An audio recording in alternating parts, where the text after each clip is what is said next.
Hi, I'm Jack, the Cornish fishmonger, and welcome to the Cornish fishmonger's kitchen.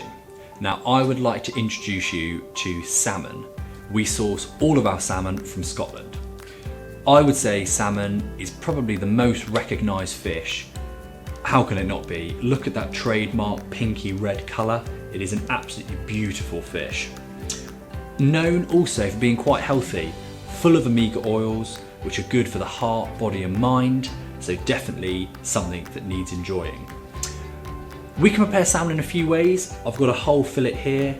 This is perfect for oven baking and sharing, sort of a centerpiece on a platter if you're having a party.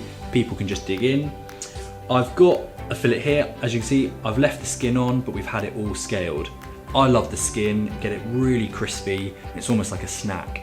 If you don't like the skin, we can remove that for you, whatever works best for you.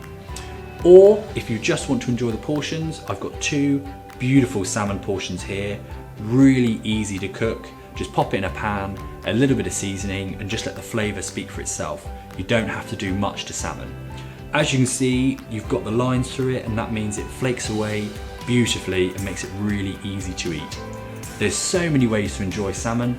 If you want to have a few ideas, do just hop onto our website and have a look, or just pick up the phone and give us a call. We're happy to help.